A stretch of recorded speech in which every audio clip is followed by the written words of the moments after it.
YCP party MLC Duvvada Srinivas రాజకీయ కుటుంబ కథా చిత్రంలో మరో ట్విస్ట్ చోటు చేసుకుంది. దువ్వాడ శ్రీనివాస్‌ని తాను డబ్బు కోసం ట్రాప్ చేశానని, ఆయన కుమార్తెలు చేసిన ఆరోపణలు అవాస్తవమని, ఆయనతో కలిసి ఉంటున్న దివ్యల మాదిరి తెలిపింది. శ్రీనివాస్ బ్యాంక్ బ్యాలెన్స్ జీరో అన్న ఆమె, ఉన్న ఆస్తులు మొత్తం ఆయన భార్యాపిల్లలకే ఆయన ఇచ్చేశారని వెల్లడించింది. శ్రీనివాస్ ఎన్నికల కోసం తాను రూ. 2,00,00,000 ఖర్చు చేశానని చెప్పుకొచ్చింది. మీడియా ముందుకొచ్చి తండ్రి తండ్రి అంటున్న శ్రీనివాస్ పిల్లలు ఈ 2 సంవత్సరాలు ఏమైపోయారని మాధురి ప్రశ్నించింది.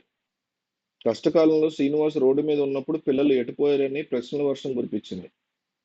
కుమార్తెల తల్లి దువ్వాడ వాణి శ్రీనివాస్ ఇంట్లోకి రానియకపోతే తాను తన దగ్గర పెట్టుకోవాల్సి వచ్చిందని తెలిపింది. తమ బంధం అక్రమ సంబంధం కాదన్న ఆమె ఇద్దరు ఇష్టపూర్వకంగా కలిసి ఉంటున్నట్టు వెల్లడించింది.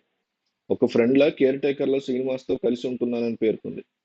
అందుకు సహజీవనం మీద సుప్రీంకోర్టు ఇచ్చినటువంటి తీర్పుని ఉదాహరణగా పేర్కొంది.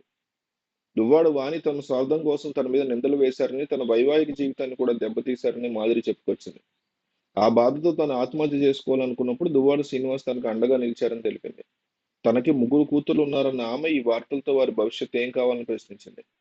ఇలాంటి ఆరోపణల కారణంగా తన కుటుంబానికి, భర్తకి దూరమైపోయానని వాపోయింది. తన మీద పడిన మచ్చ ఎప్పటికీ పోదన్న ఆమె మున్ముందు దువ్వాడ శ్రీనివాస్తోనే ఉండాలని నిర్ణయించుకున్నట్టు చెప్పుకొచ్చింది.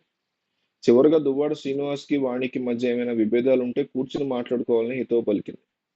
అనవసరంగా ఇందులోకి తనను లాగొద్దని హెచ్చరించింది. తేలకపోతే కోర్టుకు వెళ్లాలని సూచించింది. కాగా తమ తండ్రిని కలవనివ్వాలంటూ దువ్వాడ శ్రీనివాస్ కుమార్తెలు హైందవి, నవీన రీసెంట్‌గా ఆయన ఇంటి వద్ద బైఠాయించారు. కనిపించిన తండ్రి తమను కలవకుండా దివ్యల మాదిరి అడ్డుకుంటోందని వారు ఆరోపించారు. ఈ ఆరోపణల నేపథ్యంలో మాధురి నేరుగా బయటకొచ్చి మరీ ప్రెస్ మీట్ పెట్టింది. ఆమె ఈ ప్రెస్ మీట్ పెడుతూ చెప్పినటువంటి అంశాలు సంచలనంగా మారాయి.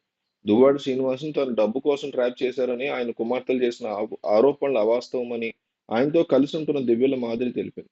శ్రీనివాస్ బ్యాంక్ బ్యాలెన్స్ జీరో అన్న ఆమె, ఉన్న ఆస్తులు మొత్తం ఆయన భార్యాపిల్లలకే ఇచ్చేశారని వెల్లడించింది. శ్రీనివాస్ ఎన్నికల కోసం తాను రూ. 2,00,00,000 ఖర్చు చేశానని చెప్పుకొచ్చింది. మీడియా ముందుకొచ్చి తండ్రి తండ్రి అంటున్న శ్రీనివాస్ పిల్లలు ఈ 2 ఏళ్లు ఏమైపోయారని మాధురి ప్రశ్నించింది.